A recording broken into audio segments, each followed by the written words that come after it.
Honourable members, the prayer.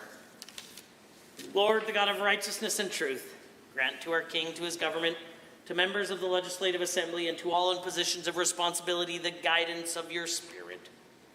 May they never lead the province wrongly through love of power, desire to please, or unworthy ideas, but laying aside all private interest and prejudice, keep in mind their responsibility to seek to improve the condition of all. Please be seated. I know, I didn't say it. I got it, Chen. I'm going to make a statement. Honourable members, in 2018, March was officially proclaimed as Francophonie Month in Alberta. It is an opportunity to highlight the thriving Francophonie community throughout our province. French was the first official European language spoken on this land and has been part of Alberta's history for nearly 300 years. Francophonies have been vital to building Alberta and, in fact, the nation. They are partly responsible for building it into the beautiful community that we all enjoy today. Earlier today, I had the honor of hosting a celebration for International Francophonie Day and had the opportunity to be immersed in French culture. Please join me in wishing our Francophonie neighbours and community a happy Francophonie Month. Go ahead with visitors. Introduction of visitors. Honourable members, it's a great pleasure and honour to introduce a special guest visiting from Fort Mackay First Nation, who I had the pleasure of meeting with earlier today, along with the member for Lesser Slave Lake. It's my honour to introduce to the Assembly Chief Raymond Powder. Please rise and receive the warm welcome of the Assembly. I'm doing Marge as well. It's also my pleasure to introduce a visitor to many new folks here, as well as a bunch of my colleagues who will certainly have fond memories of Marg McQuaid Boyd. She is the former member for Dunvegan Central Peace Notley, serving the constituency of from 2015 to 2019, and during which she led the Ministry of Energy. Marg attended Francophonie celebration earlier today, and it was my pleasure to invite her to rise and receive the warm welcome of the Assembly.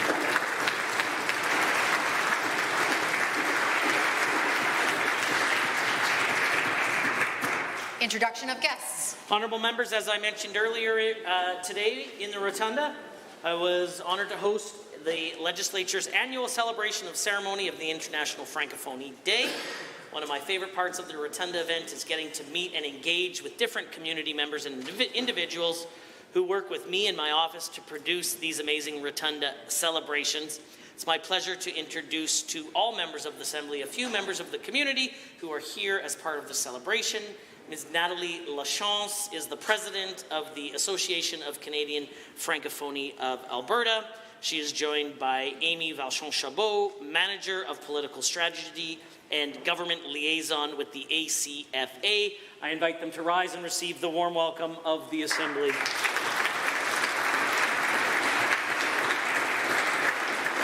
The Honourable Member for Edmonton Millwoods, the official opposition House Leader, has a school to introduce. Thank you very much, Mr. Speaker. It's an honour to introduce to you and through you to all members 28 students from Mayo Cumin School in the fabulous constituency of Edmonton Millwoods. I invite you all to rise and receive the warm welcome of this Assembly. Welcome to the Legislature. The Honourable Member for Lacombe-Ponoka. It's my pleasure to rise and present to you and through you to all the members the beautiful 63 students from St. Augustine School in Ponoka. Please rise and receive the warm and traditional welcome of the Assembly. The Honourable the Minister of Forestry and Parks, the member for Central Peace Notley. Thank you very much, Mr. Speaker. I'd like to introduce to you and all members of the Assembly from the bustling metropolis of downtown Worsley, students, parents, teachers from Worsley Central School, not to be confused with all the other schools in Worsley, which is in my constituency of Central Peace Notley. Could you please rise and receive the warm welcome of the Assembly? Hey. The Honourable Member for Calgary East has an introduction. Thank you, Mr. Speaker. I rise today to introduce to you and through you many guests from the Council and Assembly of Filipino Foundations and Associations supporting the Filipino organizations and community headed by Chiofi Buluran. I will ask them to rise and receive the warm traditional welcome of this House. The Honourable Member for Red Deer South. Mr. Speaker, I rise today to introduce Cal Matella and Disha Vanik from the Allergy Clinic, an Alberta medical business here at Edmonton that diagnoses and treats allergies. Please rise and receive the traditional warm welcome of the House. The Honourable Member for Calgary Edgemont. Thank you, Mr. Speaker. It's an honour to rise and introduce to you and through you Stephanie Bach and Matt Yanish. Thank you both for all the work you do to support the good people of Alberta. Please rise and receive the traditional warm welcome of the House. The Honourable Member for Fort McMurray Wood Buffalo. Thank you, Mr. Speaker. I rise to introduce to you and through you to all members of the Assembly, Dr. Christina Cruz, a distinguished allergist and immunologist who has chosen Alberta to set up her practice, even though her family is in Ontario.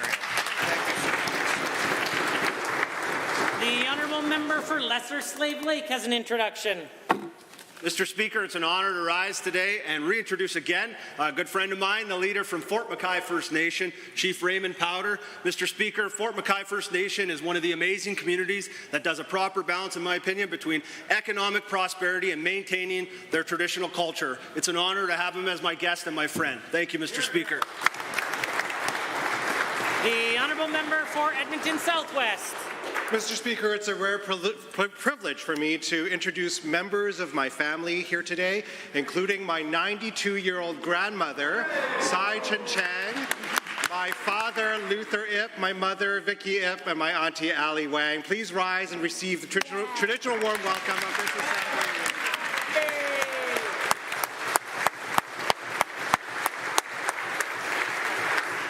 Are there others? Not that you can top that one anyway, but are there others? Seeing none, the clerk. Ministerial statements. Member statements. The Honourable Member for Cypress Medicine Hat has a statement to make. Thank you, Mr. Speaker. The North Atlantic Treaty Organization has stood firm as a bulwark against aggression for over 70 years. First formed in 1949, it was created to counter communist and Russian aggression in Europe. Decades later, we now see Vladimir Putin's vicious assault on the rule of law and his illegal and monstrous invasion of the Ukraine. Today, it appears NATO is just as important as it's ever been. That is why it's critical that the most innovative and brilliant thinkers in Canada are putting their talents to good use, supporting the fight for freedom. Alberta will be at the forefront of that fight for democracy and liberty. Hear, hear. Today, our government has made an announcement with the University of Alberta and SAIT, who have been chosen as test sites for NATO's Defence Innovation Accelerator for the North Atlantic, or DIANA. As part of the test sites, technology companies will be able to test their products for dual purposes, both defence and civilian use. Our Premier has directed the Minister for Technology and Innovation, Advanced Education, and Minister for Energy to work with NATO to show them the reality that Alberta is the best place to be. Hear, hear. We have 4 military bases, the northernmost university in Canada. We will soon be home to the F-35 fighter jets. Our base in Suffield is already a hub for new defence technologies. As one of the top 5 AI hubs in the world, the University of Alberta will play a key role in developing new technologies. They're already leaders, Mr. Speaker, in hydrogen, nanotech, cybernetics, and next-generation materials. SAIT will play a key role in drone and hydrogen technologies, amongst so many more.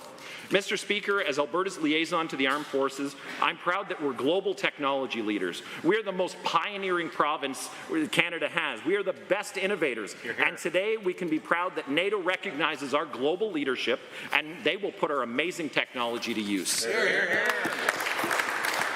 The Honourable Member for St. Albert.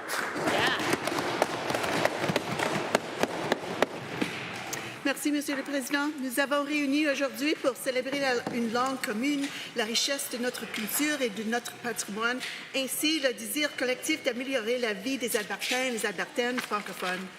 qu'il s'agisse des grandes villes comme Calgary, Edmonton, des villes de taille moyenne comme Saint-Albert, Grande Prairie et Jasper, ou les nombreuses communautés rurales, la présence francophone est palpable et s'accroît dans toute la province. Nous savons que le pourcentage d'Albertains issus d'immigration est plus élevé au sein de la francophonie albertaine que c'est la population totale d'Alberta. Depuis plusieurs immigrantes et immigrants sont encore des nouveaux arrivants. Ceci a été dit, les besoins scolaires en français augmentent dans la communauté. L'accès aux services en français devient de plus en plus une priorité urgente afin d'assurer de soutenir de manière durable la vitalité de la francophone albertaine. En 2018, l'Alberta a pris une mesure historique et déclaré le mois de mars, le mois de la francophonie Alberta, en créant une politique de la langue française en adoptant un symbole provincial fournissant une plateforme pour célébrer notre patrimoine culturel et notre diversité linguistique. Le gouvernement actuel a choisi de ne pas faire flotter le drapeau franco-albertain pendant tout le mois, ce qui est regrettable compte tenu de l'énormité de l'importance de la communauté. J'espère que tous les Albertains, et en particulier celles et ceux qui occupent les postes de direction, réaffirment leur engagement à préserver, développer et célébrer notre langue française et notre patrimoine francophone pour les générations à venir. Je vous souhaite tous et toutes une journée internationale de la francophonie mémorable. Merci, monsieur. Bravo. The honourable member for Camrose is next. Thank you, Mr. Speaker. Small businesses are the lifeblood of the Alberta economy. This is a fact that all of us on this side of the House recognize, as small businesses represent over 96% of all businesses in the province. Visiting the businesses throughout the Camrose constituency has shown me the value that small businesses add to my constituency in particular.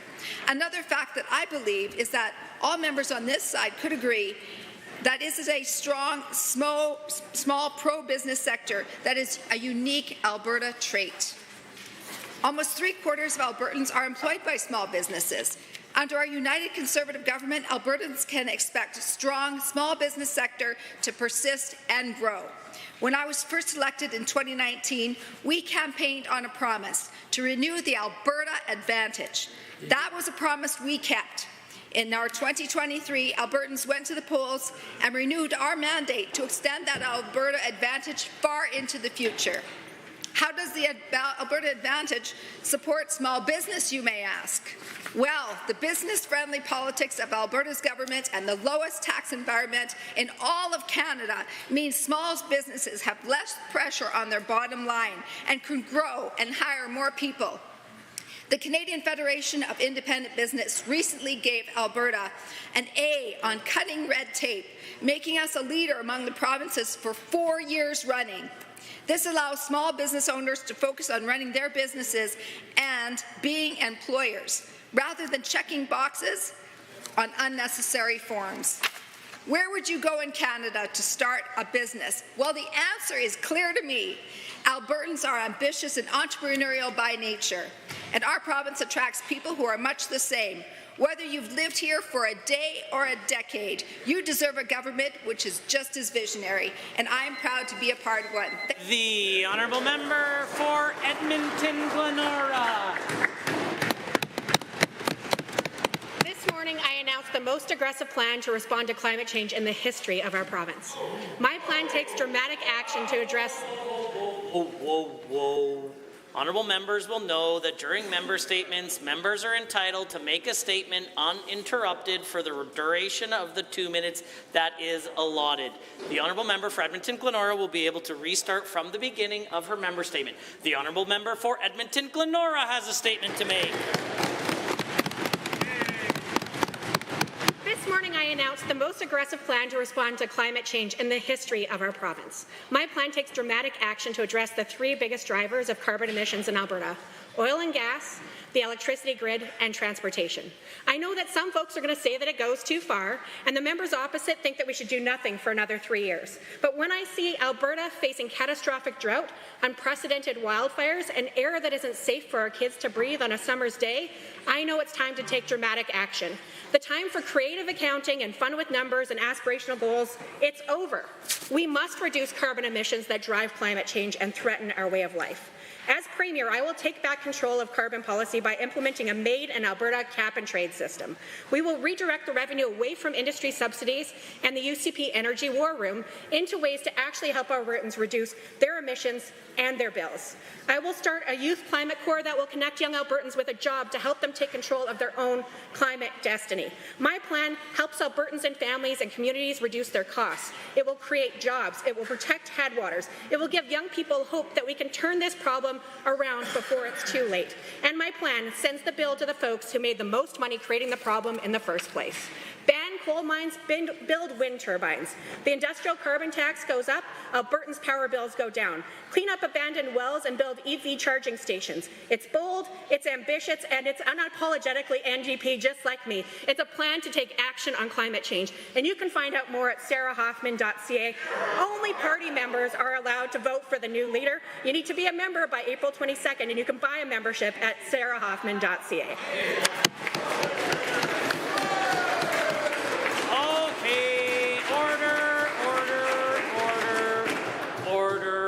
The honourable member for Fort Saskatchewan-Vegreville has a statement. This week I had the opportunity to tour the industrial heartland alongside the Minister of Affordability and Utilities. The optimism everyone on that tour felt after seeing the undeniable success is a clear indicator of the economic momentum we are experiencing. The majority of the industrial heartland lies within my constituency, but its borders also extend into Morinville, St. Albert. I'm happy to share this region with the Minister of Service Alberta and Red Tape Reduction. Even though we're the only government members representing the industrial heartland, I know our entire government values the extensive contributions of this region. The Alberta Industrial Heartland Association just celebrated its 25th anniversary in January. This anniversary marks a quarter century of supporting development, innovation, and sustainability in Alberta. Being one of the world's most attractive locations for chemical, petrochemical, oil and gas investment, I have no doubt Alberta's industrial heartland will continue this trend.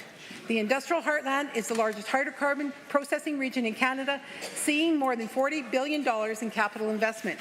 A recent example was announced in November with Dow Chemical's investment of nearly $9 billion into Fort Saskatchewan for the Path to Zero integrated ethylene cracker and derivatives project. This is one of the largest single investments in Alberta and in the industrial heartland's history. Through game-changing initiatives like the Alberta Petrochemicals Incentive Program, our government has continually worked to attract the investment, which has made Alberta a leader in energy production, job creation, and sustainable industry. Dow's Path to Zero project is a testament to these efforts and a signal to other companies looking to invest in our great province that we welcome them with open arms. Calling the industrial heartland the heart of Alberta could not be more appropriate. We will continue working to keep the heart pumping and will continue to stand for the hardworking, innovative Albertans building our future. Thank you. I might remind the honourable member for Edmonton-Glenora that the use of a proper name, even if it was her own, would still be mildly inappropriate. The honourable member for Edmonton Highlands-Norwood has a statement to make.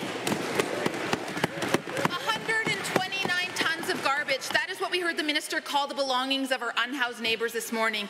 I cannot believe the lack of compassion for unhoused Albertans. It's disturbing that a member of this legislature would make such an incredibly disrespectful comment violating the dignity of the people that we serve. It is not an MLA's job to decide if the items that someone has are garbage or not. And I will remind this minister, homelessness is a policy failure, and it is under this UCP government that homelessness has doubled. After mass encampment sweeps this winter, the UCP set up a navigation centre for unhoused Edmontonians. The minister has misled Albertans into believing this centre is connecting hundreds with housing. This morning, I asked the minister directly just how many of the 630 unhoused Albertans sent to the navigation centre have been provided permanent housing. His answer? 5. That means not even 1% of the people who've used this service have been permanently housed. Let me say that again, not even 1%. The minister cannot force Albertans off the streets, out of sight, further into the margins, and then pretend as if he has fixed this problem. We need unhoused Albertans connected with permanent supportive housing, not a referral to a wait list, not a mat on a concrete floor, not a bed in a night-only shelter. Remaining trapped in the shelter system is not the same as being housed. This minister cannot continue to deceive Albertans. The UCP are not housing unhoused folks. They are not addressing skyrocketing rents. They are not making home ownership more affordable. They are not building housing to keep up with population growth. They refuse to acknowledge the hundreds of thousands of Albertans who are at risk of homelessness. The only thing the UCP want to do is fearmonger about Bill 205 and rent caps rather than face the facts. A temporary rent cap would help countless Albertans and keep them in their homes. I'm tired of the lack of accountability. I'm tired of the heckling. Albertans are tired. We are in a crisis. We, the NDP, are treating it like one. Why aren't the UCP?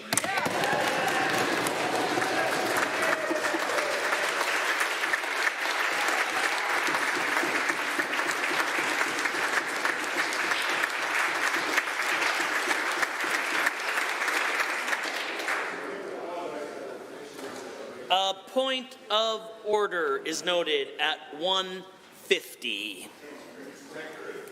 Order, order, order. Honourable members, the time is now 1:50, and that brings us to oral question period. And the Leader of His Majesty's Loyal Opposition has question 1.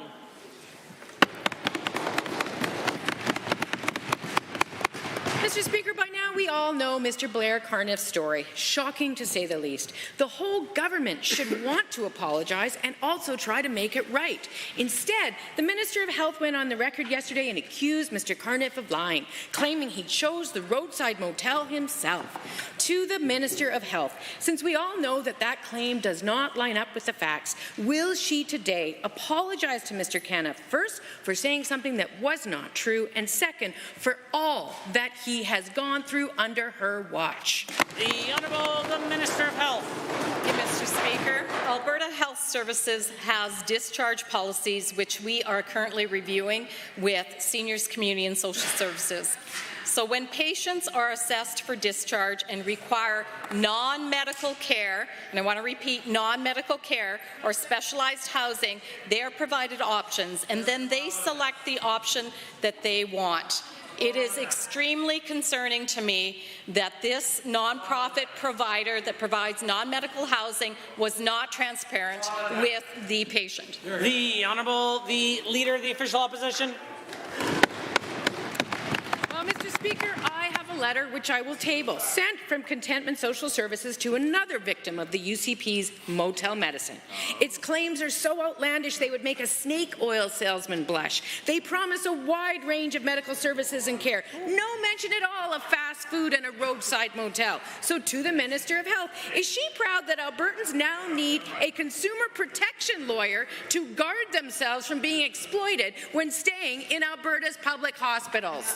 The Honourable the Minister of Health. Thank you, Mr. Speaker. The letter itself is very clear. It says, housing support programs. These are non-medical care based on assessed needs, specialized housing programs, Mr. Speaker. Again, as I said earlier, this is the very reason why we, Minister of Seniors, Community and Social Services, the other day, and I really went on public record saying that we have $1.7 billion. We want to make sure that this doesn't happen again. The Honourable Leader of the Opposition. Mr. Speaker, all week this minister has been ducking, diving, refusing to take responsibility, throwing her colleague under the bus. But you know what? Albertans deserve answers. How many other victims of UCP motel medicine are there? How many other government contracts are there with Contentment Social Services? How many contracts with similar contractors? How many more motels are acting as hospital rooms? So, to the Health Minister, how long has she known all of this was going on, and when, for heaven's sakes, will she come clean to Albertans? The Honourable the Minister of Health. Thank you, Mr. Speaker. Again, let's be very clear. This organization is not funded by Alberta Health, it's not funded by AHS, and it's not funded by Seniors, Community and Social Services, and we do not accredit them.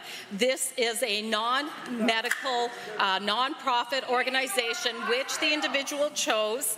This letter affirms what we've been saying all along. This is a housing organization, not a long-term care site.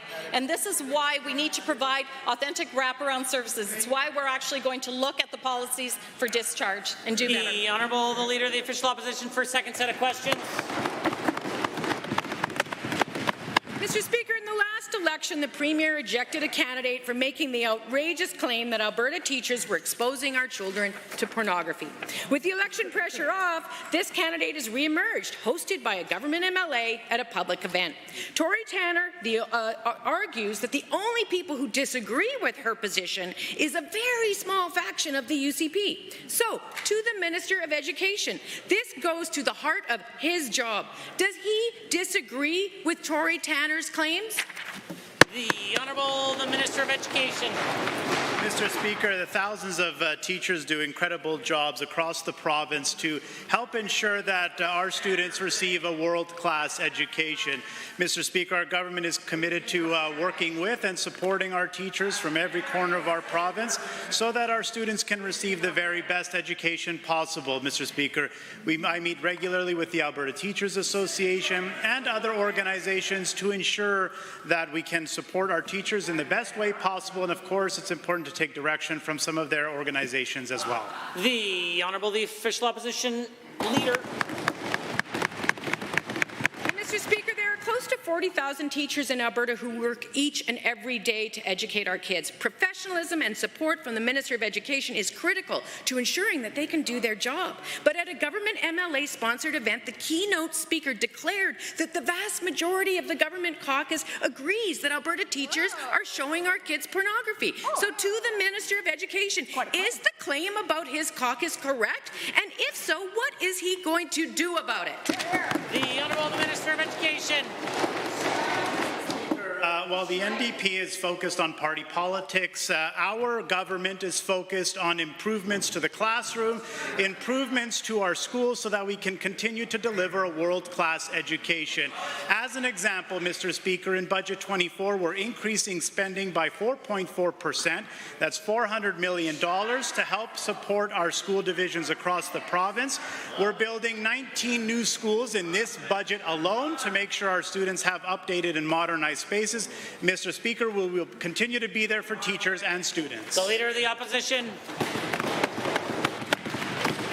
Well, that did everything but answer the question, but the message was pretty clear. So to the Minister of Education, if he is unwilling to stand up to his own caucus, if he is unwilling to counter these libelous and slanderous lies about the nearly 40,000 teachers across Alberta, if he is unwilling to defend teachers and ultimately the public education system for which he is responsible, how does he think he deserves to continue as the Minister of Education? The Honourable the Minister of Education. Mr. Speaker, I'm very proud of the fact, as I mentioned, that we're providing $400 million to support our growing school divisions, that we're building 19 new schools, the largest number of new schools in the last 7 years, that we're increasing funding for students with severe disabilities and other vulnerabilities to support them, that we're strengthening early literacy screening and numeracy and literacy screening to ensure students receive the very best support from the earliest possible age so they can succeed. Mr. Speaker, we will remain focused on giving our students a world-class education experience that they deserve. The Honourable Member for Calgary-Beddington. Thank you, Mr. Speaker. Calgary needs 16,000 new education spaces funded, with the Calgary Board of Education needing 22 new schools and 5 modernizations in their 3-year capital plan. That's just to keep up with growth. This budget has funded construction of 1 new school for the largest school division in Western Canada. Students need space to learn, and we know that overcrowded classrooms do not support students in achieving their best. Can the minister please explain when he plans to catch up with the needs of students and teachers? The Honourable the Minister of Education. Mr. Speaker, the facts are being cherry-picked. In fact, there are 18 projects coming for the Calgary metropolitan area. I'd be happy to read them into the record for the Assembly. There's a new K-8 school for Airdrie, a second K-8 school for Airdrie. There's a new K-4 school in Evanston. There's a new high school in Rangeview, Mr. Speaker. There's a new K-8 school coming. Order. The Honourable the Minister of Education is the only one with the call. There's also a new K-8 school coming for Cochrane, Mr. Speaker. There's also a high school being planned for Airdrie, another high school in Northeast Calgary, another elementary school in Northeast Calgary, a modernization of a school in Northeast Calgary. The order, the honourable member for Calgary-Beddington. So I don't know if the minister knows this, but students can't learn in a classroom that's in design. There is only one new school for the largest school board in Western Canada being constructed in this budget.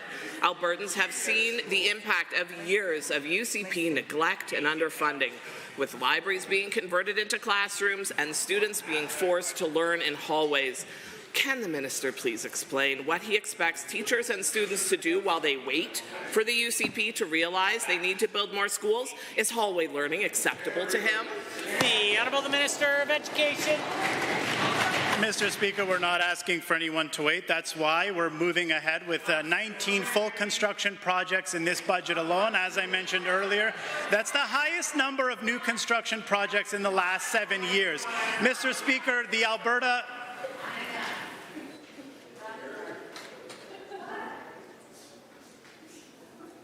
Minister of Education. Mr. Speaker, the Alberta Advantage is back and booming, and people are once again flocking to our amazing province. No thanks to the members opposite, who chased people away from Alberta, who told them to go work in BC, Mr. Speaker. We've reversed those signs, and we will build the schools that those families deserve. The honourable member for Calgary-Beddington. Thank you. So one trustee spoke out about this budget saying, and I quote, "We are literally running out of room. And somehow I don't think the needs of Calgary families have landed with this provincial government. On this side of the House, we stand with Calgary families and want them to know that we are prepared to do the hard work to get them the schools they need so that all students can thrive."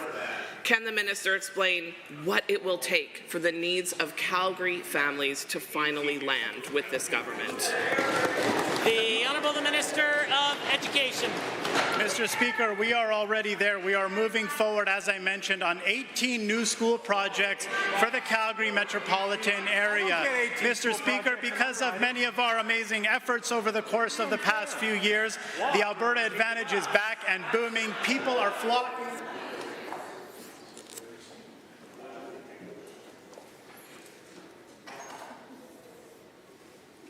The Minister of Education.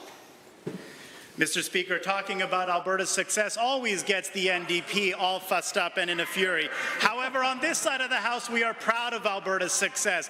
We are proud of the fact that Alberta is the fastest growing province in all of Canada. We are proud of the fact that we have the fastest growing economy, and we will make sure we build the schools that our communities need. Order! The Honourable Member for Edmonton Riverview is next. This week, we highlight the case of an Albertan recovering from a stroke needing long-term care, being left in a motel room that wasn't big enough to accommodate his wheelchair. And yesterday, we revealed how the government removed the minimum hours of care from the continuing care regulations. Albertans are rightly concerned by this government that fails to provide Albertans the support they need. Can the minister inform this House how many hours of care those patients experiencing motel medicine are getting? The Honourable the Minister of Health. First, thank you, Mr. Speaker, but first I need to correct, they're conflating two different issues. The first issue I've already spoken to, the individual who needs non-medical housing, we've already spoken about that. But in terms of the regulations for long-term care, which is now called Type A homes, we are actually funding 3.62 hours, Mr. Speaker. The previous hours that were regulated were 1.9 hours. That was an old, antiquated policy that was in place, legislation that was in place. The Honourable Member for Edmonton Riverview. The Health Minister minister failed to stand up for this Albertan and has refused to apologize to him for subjecting him to motel medicine. Meanwhile, she's boasting about the standard of care Albertans are getting from this government. All the while, she is removing the minimum hours of care that Albertans used to have. Albertans need long-term care, deserve access to long-term care with regular support from healthcare professionals. Can the minister inform this House and table how many visits from a nurse or healthcare aide those patients in motel medicine are receiving on a daily basis? Good question. The Honourable the Minister of Health. Mr. Speaker, again, the misinformation coming from the other side. We have actually done a ton of engagement with the continuing care providers. There was so much engagement. These are regulations that really adhere to what we heard from the providers, from patients, from families. We have heard that they want flexibility. And Mr. Speaker, we are actually providing double. Order. The only one with the call is the Minister of Health. Mr. Speaker, we are funding 3.62 hours versus 1.9 hours. And Mr. Speaker, we are among all the other provinces, other than Ontario, who actually has it legislated. We align with all other provinces. The Honourable Member for Edmonton Riverview.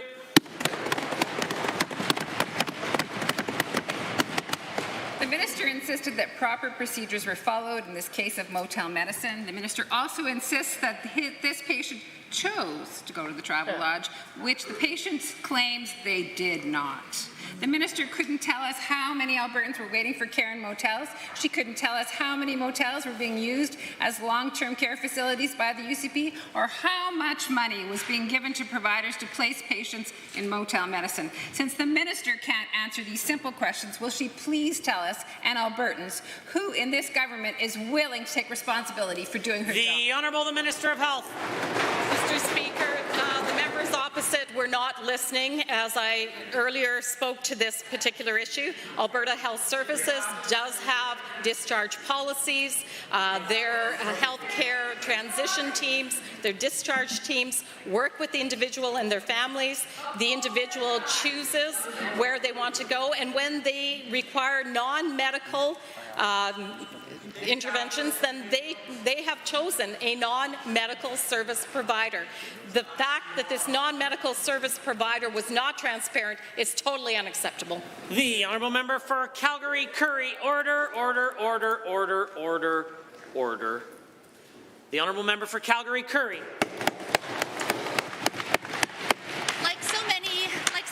Albertans with aging parents, I have had a front row seat to witness how well our systems are or are not equipped to support people needing continuing care. I get to see the strengths, the kind staff, the exceptional acute care, the navigation supports, but I also get to see the gaps, like the lack of a dementia strategy, policies to keep seniors in their homes during an affordability crisis, and now this, a patient discharged to a travel lodge completely unequipped for his mobility and health needs. How would any of the ministers feel if it was their loved one who ended up in a motel after 6 months in acute care?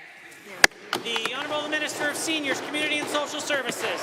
Thank you, Mr. Speaker. As the Minister of Health has already said, the issue in question, Mr. Speaker, is not an organization associated with the government, neither the Ministry of Health nor the Minister of Seniors, Community and Social Services, Mr. Speaker. As was announced a couple weeks ago, after the situation took place, the Premier has asked that my Department of Seniors and Community and Social Services comes in and supports the Ministry of Health and HS as we work on discharge policies that connect to organizations. The Honourable the Minister of Seniors. Connect to social services organizations in the province. I want to stress again, the organization in question is not funded by the Ministry of Health nor by the Ministry of Seniors, Community and Social Services, Mr. Speaker, and that is a fact. Here. The Honourable Member for Calgary Curry. The minister has been asked on numerous occasions to apologize, and given that the minister would not apologize, claiming AHS discharge procedure has been followed, and that therefore this arrangement is acceptable and sanctioned, and given that this is clearly not the only instance when a patient has been discharged to a motel under a fly-by-night process, does the minister or any other ministry endorse this arrangement and the service provider who made it happen? The Honourable the Minister of Seniors, Community and Social Services. Mr. Speaker, I think the official opposition, if they would spend a little less time yelling, may be able to hear. We are not in charge of this organization, Mr. Speaker. We do not fund this organization. They are not connected with the Department of Health. They are not connected with the Ministry of Seniors, Community and Social Services, Mr. Speaker. There are lots of organizations that exist in the province. The question, though, is whether they're connected to government, funded by government, or operated by government. Mr. Speaker, they are not. But we saw the newspaper articles and have taken some action to make sure people are safe. The honourable member for Calgary-Curry. Mr. Speaker, given that the arrangement was provided by a nonprofit organization that had to have received granting from somewhere, and given that $85 million is going to be spent reconfiguring healthcare as the minister sees fit, and given that healthcare is clearly getting worse under the UCP, what assurances will the minister give to me and my family and to every Albertan with a loved one in care that they too won't be on the receiving end of the UCP's motel medicine? The Honourable Minister of Seniors, Community and Social Services. Mr. Speaker, there are a variety of nonprofit organizations in the province that are not funded by the government. You'd have to ask this organization where they receive funding from, Mr. Speaker. But again, I want to stress they are not funded by the Department of Health. The Honourable Minister of Seniors is the one with the call.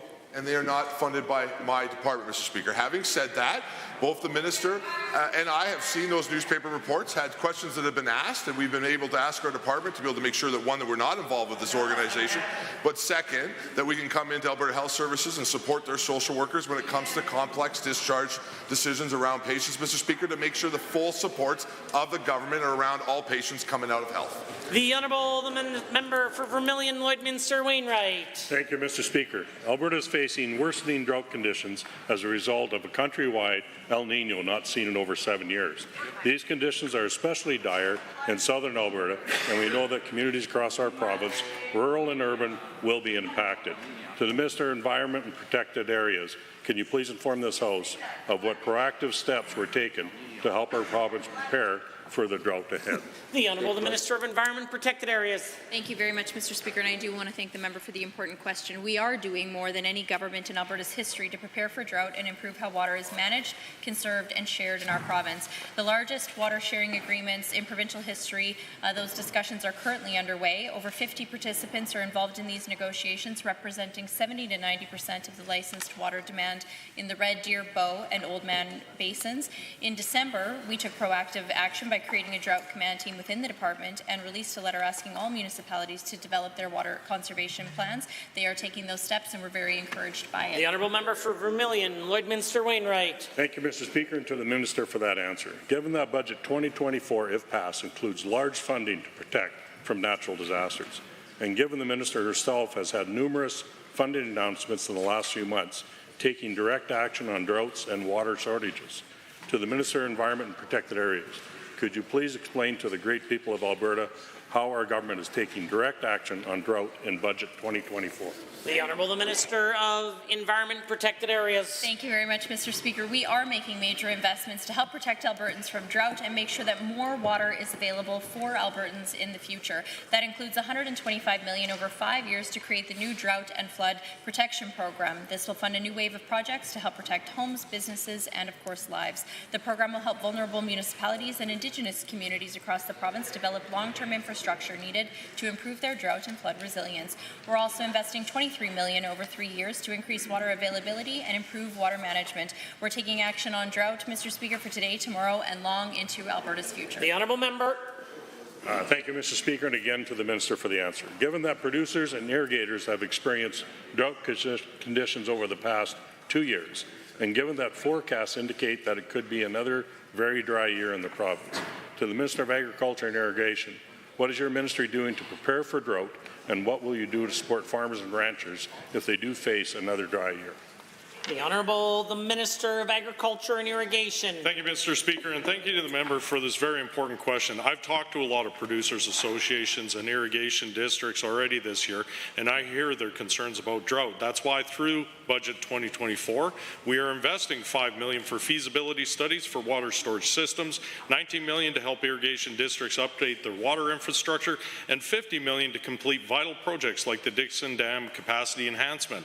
This will help ensure that our producers are supported and able to keep putting food on tables here in Alberta and across the globe. Here, here. The Honourable Member for Calgary-Glenmore. Mr. Speaker, the Piikani Nation said we find ourselves as a First Nation unable to benefit from our own natural resources because of arbitrary government actions. And quote, the province has no jurisdiction over what we build on the Piikani Reserve, whether or not it believes that our improvements impact Alberta's pristine viewscapes. They brought forward this insightful critique to the AUC about government infringement on their rights. Why didn't the government consult with the Piikani Nation on their so-called pristine viewscapes policy? The Honourable the Minister of Affordability and Utilities. Thank you, Mr. Speaker. Thank you for this important question. We completely agree that First Nations have complete autonomy over their lands, and we look forward to working with them as they bring forward the developments. That is absolutely the intent of the report and inquiry and our direction. Where we do have jurisdiction is over our electrical system and making sure that all development is coordinated to come online so it doesn't cause negative impacts on any other developments on that electricity generation system, and we look forward to working with the Piikani Nation. The Honourable Member for Calgary-Glenmore. Given the Rural Municipalities Association said, quote, it is currently unclear how pristine viewscapes will be defined, but an overly broad definition could risk sterilizing renewable growth in large areas of the province, causing significant missed opportunities for both industry and rural municipalities. Given that rural municipalities are losing out because of this Premier and Minister, why is the Premier making up rules as she goes when municipalities or experts are confused and advising differently? The Honourable the Minister of Affordability and Utilities. Ironically, Mr. Speaker, we were at RMA conference just the other day, and I got 0 questions. Why? From their Executive Director, Paul McLaughlin, because generally they all support the direction that we're going. Not only that, they praised our work by putting an agricultural first lens while still allowing for responsible development. We look forward to all of our conversations with the RMA and taking their advice on allowing municipalities access before the AUC to talk about all of these projects. The Honourable Member for Calgary-Glenmore. The AUC report says there is no universal definition of a pristine viewscape, given that there is no universal consensus about what land classes constitute prime agricultural land, given that to not impose unnecessary restriction to create uncertainty such that investment is driven away from the province, given that the renewable company said we are struggling to find a way to keep investing in Alberta for future projects, why is the UCP continually going against expert advice, coming up with arbitrary rules and scaring away investments? The Honourable the Minister of Affordability and Utilities. Mr. Speaker, we love working with our industries and with our regulators to find the best path forward. In fact, we are creating certainty by providing a way for renewable development to work with agriculture. It's a win-win situation. Not only that, we are protecting our pristine viewscapes to allow tourism, a central industry within Alberta, to continue to thrive. That is correct. There is no universal definition of pristine viewscapes because every jurisdiction is unique to themselves. Australia, it's about their beaches. California, also about their beaches and their deserts. In Alberta, it's our majestic Rocky Mountains. The Honourable Member for Calgary Varsity has a question.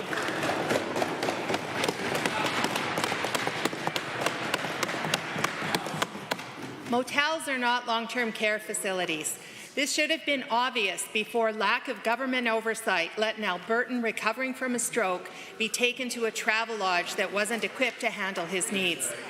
The minister insists that all proper procedures were followed by frontline staff.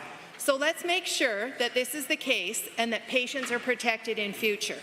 Can this minister confirm for this House that the AHS discharge teams can be assured that they won't be sending patients to inappropriate places like this travel lodge? The Honourable Minister of Seniors, Community and Social Services.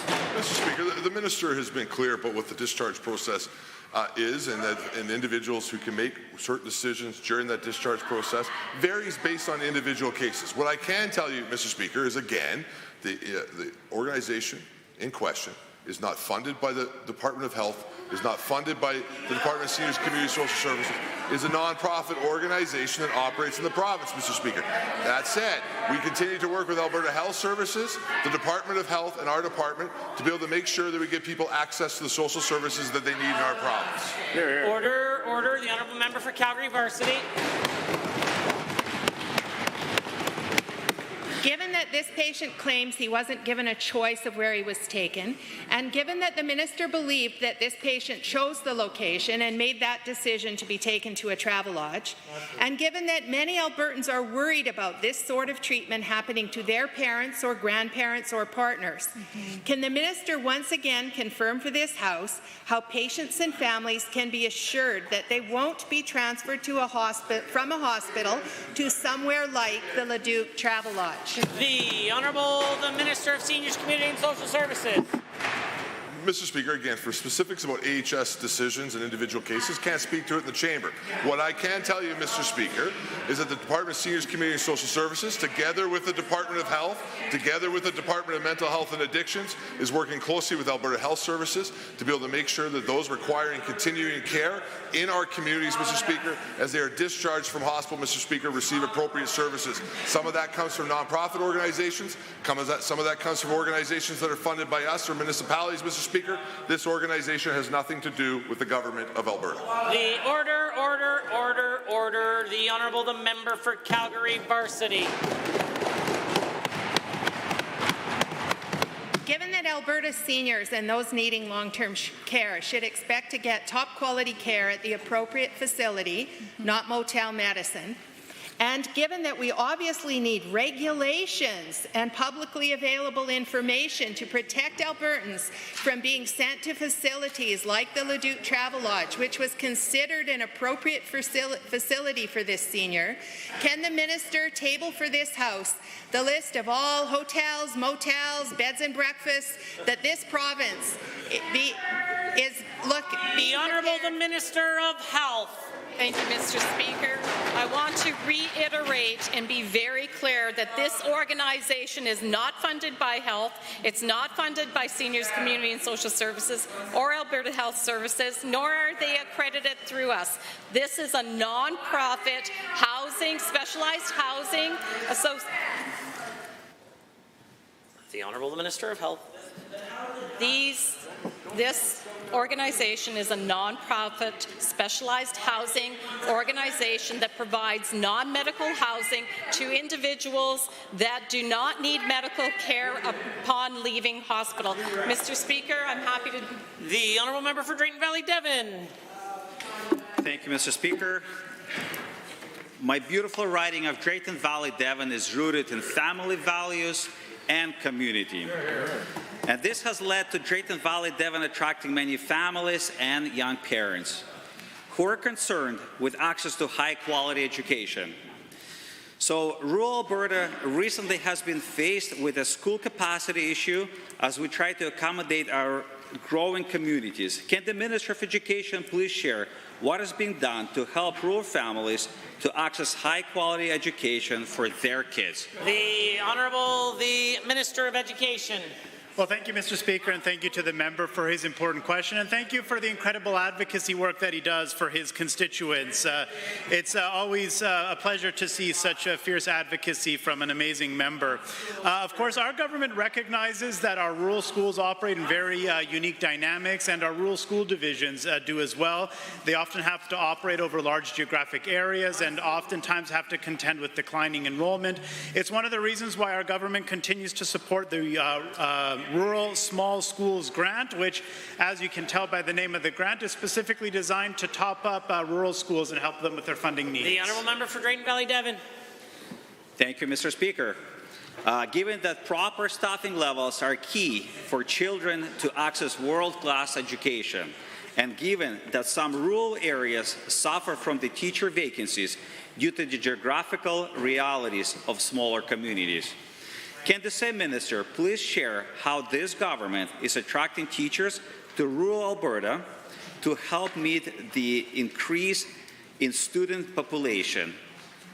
Well, the Minister of Education. Well, thank you, Mr. Speaker. Of course, in Budget 24, it includes an additional investment of $1.2 billion to help our school divisions with expanding enrollment.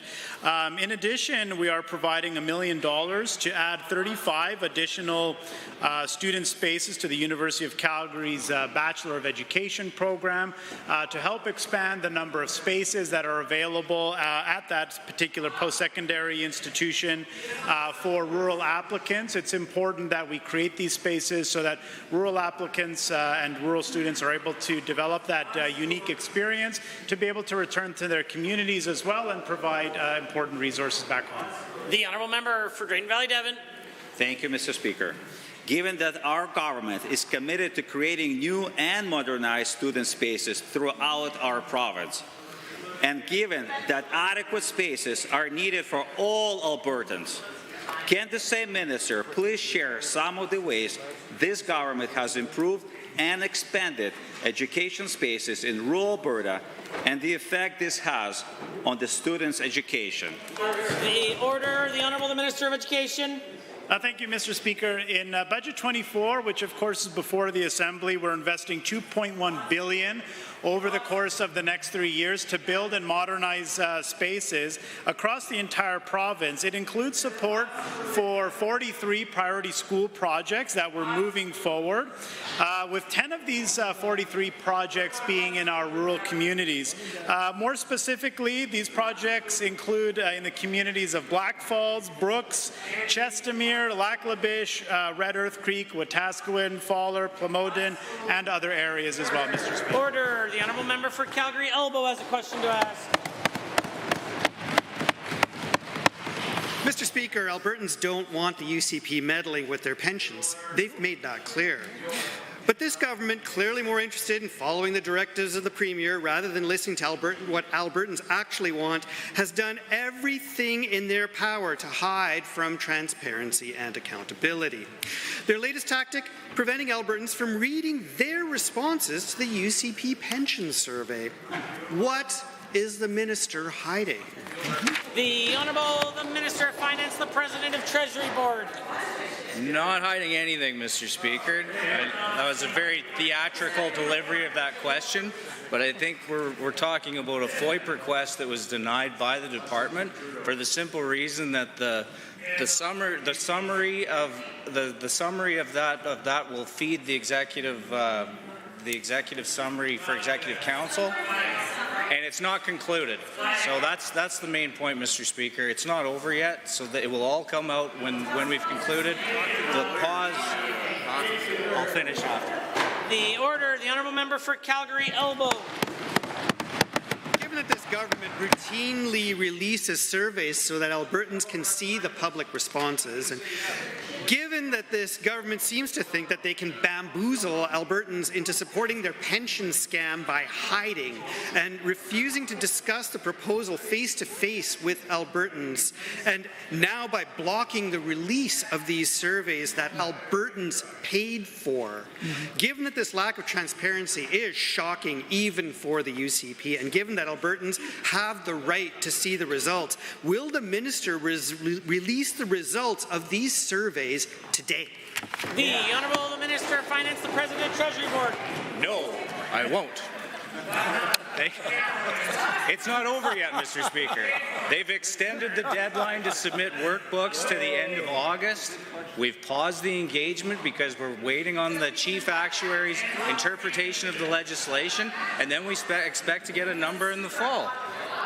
The process isn't over yet, folks. Be patient. It'll all come out when it's over.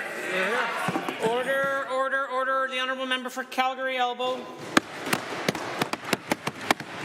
Given that on this side of the House we believe in engaging with Albertans, while on that side their mandate is to inflict this horrendous... Order. The honourable member for Calgary Elbow. Yeah.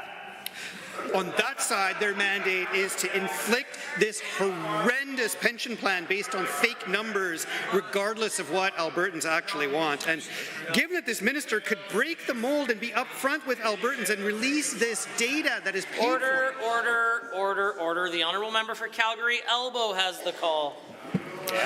And given that this minister could break the mold and be upfront with Albertans and release this data that is paid for by Albertans, given that millions have been spent for a fake consultation to force Albertans into something they overwhelmingly oppose, will the finance minister start listening to Albertans and end this whole wasteful pension scheme? The honourable minister of finance and the president of the Treasury Board. Mr. Speaker, as we said, it will all come out at the end. The process is not over yet, but it's a little rich coming from the opposition, and I know that member wasn't there in the previous 4 years, but a few things that come to mind: the carbon tax that you guys didn't campaign on, that you legitimized across the country. Yep. Punitive measure hurting all Canadians, especially rural Canadians. Bill 6. What about Bill 6? Order.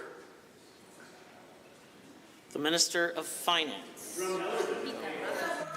Yeah, like I was saying, not only the carbon tax, Bill 6, the Bighorn scam consultations.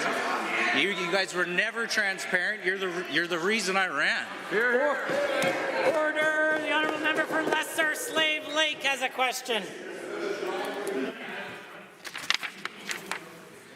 Mr. Speaker, given Trudeau is hurting Canadians again with this April Fool's tax hike, and given how hardworking Canadians and Albertans are forced to cut spending on groceries and other necessities in order just to survive, further given how our honourable Premier, along with 6 other premiers across Canada, have banded together to put a halt to next month's carbon tax hike, to the Minister of Finance and President of the Treasury Board, will this extra support from this coalition of premiers actually make a difference? And will it help wake up Trudeau and make him finally axe the tax? The Honourable Minister of Finance and President of the Treasury Board. Thank you, Mr. Speaker. Thank you for the continuation of this theme of questioning. I think it's extremely important. It's clear the carbon tax is not working. The Premier and her colleagues have repeatedly told Trudeau and his bestie Guilbeault that Albertans and Canadians have faced incredible pressures due to inflation and high interest rates. Despite the federal government's lack of leadership, our Premier and our government have taken swift and immediate action to help Albertans. We've re-indexed payments for seniors and people with disabilities, provided support for food banks, funded low-income transit, indexed personal income taxes. We're doing order.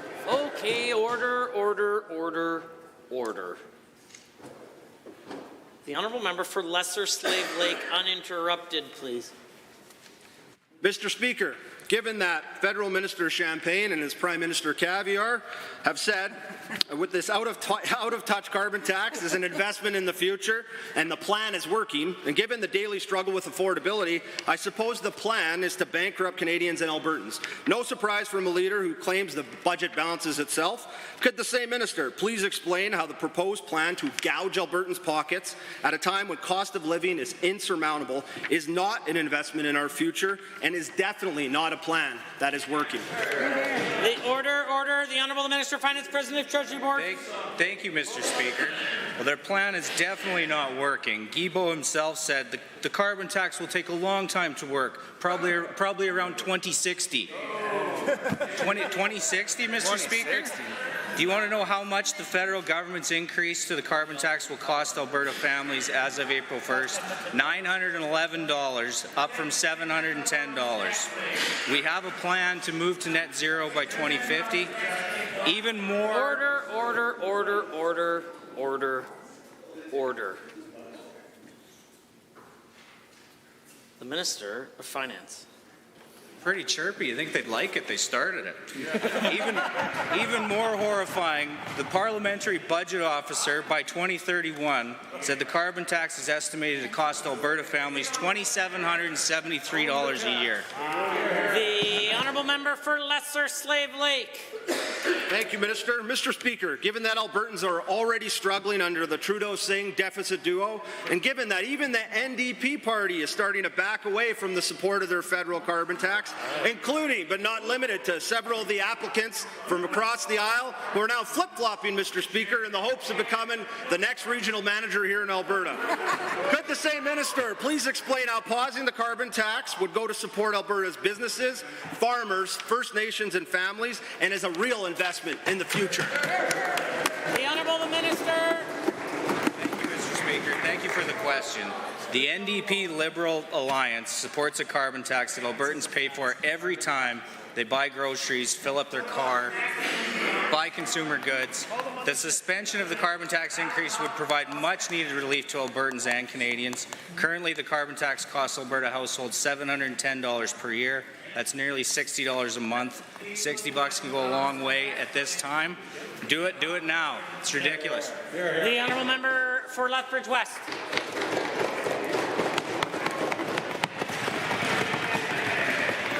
So, Mr. Speaker, the last time the Lethbridge Chinook Regional Hospital was updated was in 2016. Those upgrades were completed after 30 years by the NDP. In 2018, we began the process of a new cardiac care facility. Then when the UCP won in 2019, that process stalled. Then, lo and behold, during election time, there was a UCP election promise for cardiac care expansion. But the Finance Minister confirmed last week it's actually not in the capital plan. So the question is simple. Cardiac care for Lethbridge was promised. Why was that yet another broken promise? The Honourable Minister of Finance. Sorry. Correction. The Honourable Minister of Health. Okay. Thank you, Mr. Speaker. I agree. This is very important, and I can assure the member opposite that there has been a report that has gone into my department just very, very recently to a business case to support this, and we are going to delve into this business case and see what we can do. For Lethbridge West. Given, Mr. Speaker, that the Health Minister bragged about cardiac expansion in Red Deer yesterday, which is her own constituency, but the business case from Southern Alberta, the one the NDP began working from way back in 2018, showed just as much need for expanded cardiac facilities in Lethbridge at that time. Will the minister acknowledge that the UCP broke their promise to the people of Lethbridge and that she does not care about cardiac care in Southern Alberta only for her own community? The Honourable Minister of Health. I will not agree to that because that is not true. I do care about cardiac facilities within Lethbridge as much as I do in Red Deer. I know that we both our communities have been underserved. I'm looking at what's possible in both communities. Mr. Speaker, I just received the report into my department on the Lethbridge strategic plan, and so I am looking at that. My department's analyzing it and bringing recommendations forward as soon as possible. The Honourable Member for Lethbridge West. Mr. Speaker, given if that were true, then we would have seen planning and design funds in the capital plan, and we don't. Given that the promise of new cardiac services was just another UCP falsehood to get elected, just like the tax cut, just like the promise to keep their hands off our pension, and given that last year the mayor of Lethbridge said he thought there was a page missing from Budget 23 because Lethbridge was left out, and given that Budget 24 also seems to be missing that page, why was Lethbridge left out of two budgets in a row without expansion to our hospital's cardiac care facilities? The Honourable Minister of Health. Mr. Speaker, I can assure Lethbridge and the whole community that they are of priority to this government.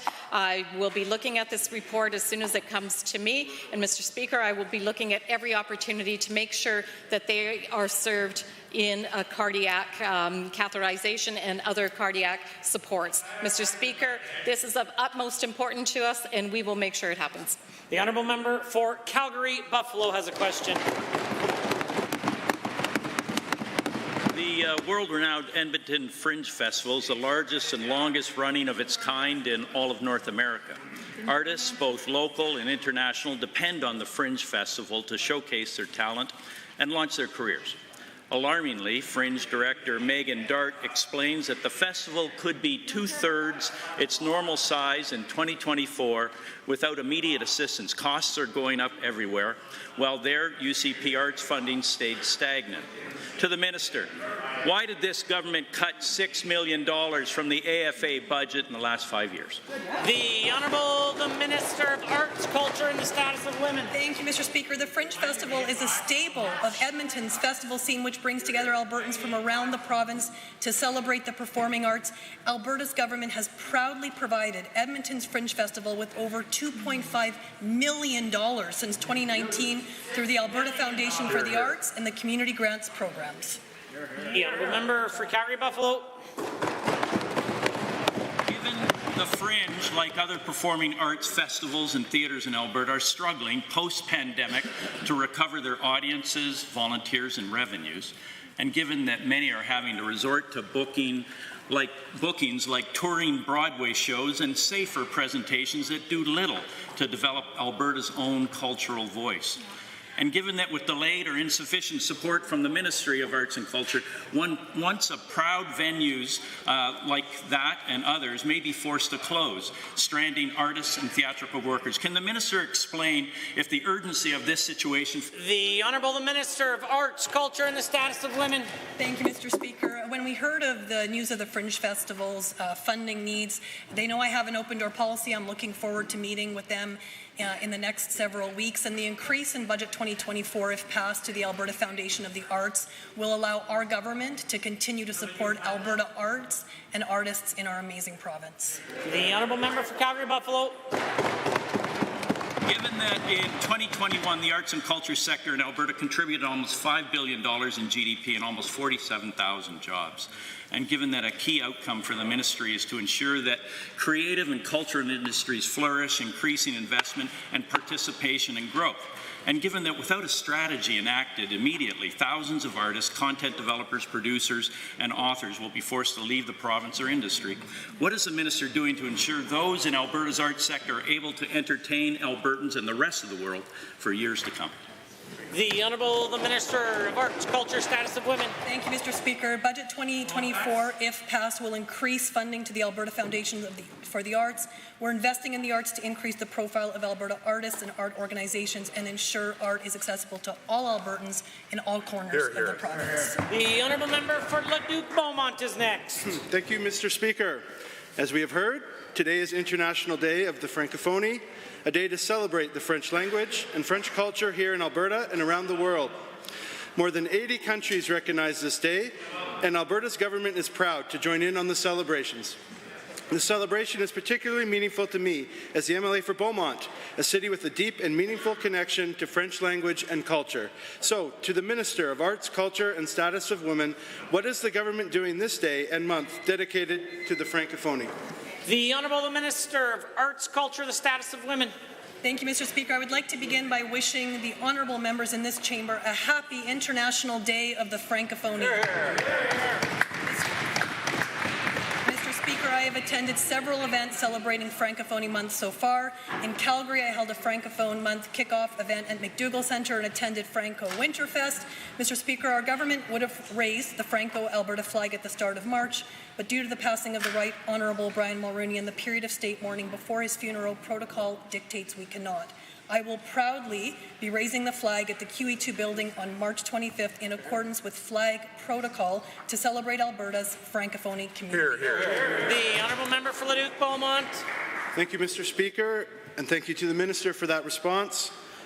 Given that Alberta's government has and will continue to recognize this significant day and month for the Francophonie, and given that Alberta has the third highest French-speaking population outside Quebec, can the Minister of Arts, Culture and Status of Women please tell Albertans how Budget 2024, if passed, will support the French language and culture within our province? The Honourable the Minister of Arts, Culture, the Status of Women.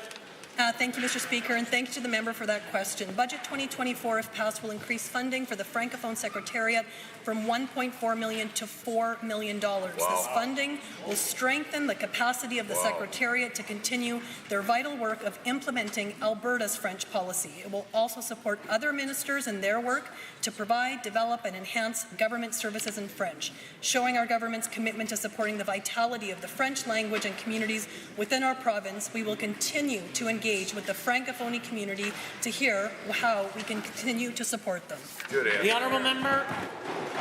Thank you, Mr. Speaker. Thank you to the Minister for that response. Given that if passed, Budget 2024 is investing into Alberta's French language services and culture via the Francophone Secretariat and other avenues, and given that there is always more to be done to support this vital community within our province, to the same Minister, can you please tell Albertans what else Alberta's government is doing to advocate for the Francophone community here in our province? The Honourable Minister. Thank you, Mr. Speaker. Alberta has the third largest French-speaking population outside Quebec. Quebec yet receives the second lowest amount of federal funding. I will continue to fight for that. Mr. Speaker, I'd like to also point out the member opposite in her remarks at the Francophonie ceremony today, and again in her member statement in this chamber today, chose to comment about our government not having yet raised the Francophone flag. The member opposite is well aware that due to the passing of the Right Honourable Brian Mulroney in the period of state mourning before the funeral, government protocol dictates... Order. The Honourable the Minister. She's well aware that due to the period of state mourning before the funeral, government protocol dictates we cannot raise the Francophone flag until after the funeral. Her comments are disappointing, not surprising. She may not respect government protocol, but we do. Order.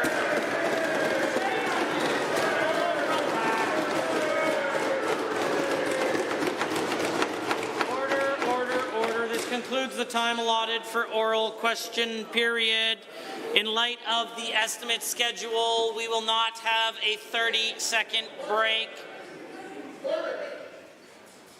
We will not have a break for the conclusion of the daily routine. However, if members need to get to estimates, I appreciate that they will do so quietly and expeditiously. The clerk. Presenting reports by standing and special committees. Presenting petitions, notices of motions, introduction of bills, tabling returns and reports. The Honourable Member for Lethbridge West. I rise to table the requisite number of copies from 106 residents in Lethbridge of a private senior retirement home that are calling on the government to establish statutory or regulatory caps on annual service fee adjustments. They are residents of the View, and they are tired of the affordability challenges that the lack of regulation that happens in other jurisdictions. The Honourable Member for Calgary-Buffalo. Speaker, I'm tabling 5 copies of an article from Lily Polanchuk from the SAIT newspaper, concerned about prioritizing all arts, not just the current economically successful ones. The Honourable Member for Edmonton Highlands Norwood. Speaker, I'm tabling 5 copies of Can't Afford the Rent, Rental Wages in Canada 2022. This study examines the gap between minimum wage and what it costs to rent an apartment, showing that in Alberta, a full-time minimum wage worker cannot afford to rent a one-bedroom apartment, showing the need for action on rent and support for My Bill 205. Are there others? The Honourable Official Opposition House Leader. Thank you very much, Mr. Speaker. Mr. Speaker, I am tabling 5 copies of a Housing Support Program acceptance letter from Contentment Social Services, which describes travel lodge accommodations as bachelor-style suite accommodations. Are there others? I'm sorry, are you rising around to the table, or you're just rising? Are there others? Seeing none, the clerk. Tablings to the clerk is the Assembly that the following document was deposited with the Office of the Clerk on behalf of Honourable Mr. Williams, Minister of Mental Health and Addiction, pursuant to the Mental Health Act, Office of the Alberta Health Advocates, Mental Health Patient Advocate, 2022-2023 Annual Report. Honourable members, that brings us to points of order, and at 1:50, at the conclusion of member statements, the Government House Leader rose on a point of order. Yes, Mr. Speaker, I certainly did. And today I saw a couple of things that I thought I'd never see in this chamber. One, which is unrelated to this, but selling memberships in a member statement was pretty unusual, but that's not why I rose today. What I do rise, though, on 23 HI and J, well, the member from Edmonton Highlands Norwood was giving her member statement, which is a time that we usually allow, well, not usually, Mr. Speaker, is supposed to be done uninterrupted. Points of orders are not called During those, so that the member can give the statement uninterrupted, the member said the following. Two statements that I have real issue with. The first is the minister misled Albertans into believing the centre is connecting hundreds with housing. Mr. Speaker, you cannot directly say a member is misleading the public or anyone else. The second one is later on in the member statement. It says the minister cannot continue to deceive Albertans. Mr. Speaker, you cannot do in a member statement what you can't do in a question period or in regular debate. If member statements were a time to directly attack another member in good standing in this chamber with impunity, I can assure you there's a number of things members on this side would have to say about individual members on the other side. That is not the purpose of a member statement. I have no problem with things that are divisive because that's what this chamber is about. But making direct attacks, especially against a minister of the Crown, is completely unparliamentary, it's uncalled for, it's unbecoming of a member. Frankly, it's disgusting. Mr. Speaker, I believe this is a point of order, and I'd hope the member would apologize, withdraw, and never do that again. The Honourable, the Official Opposition House Leader. Thank you very much, Mr. Speaker. And certainly on this point of order, I will say in my many years in this chamber, things often get emotional and quite heated, especially when we come to situations where the facts do not match what we hear in rhetoric from government ministers.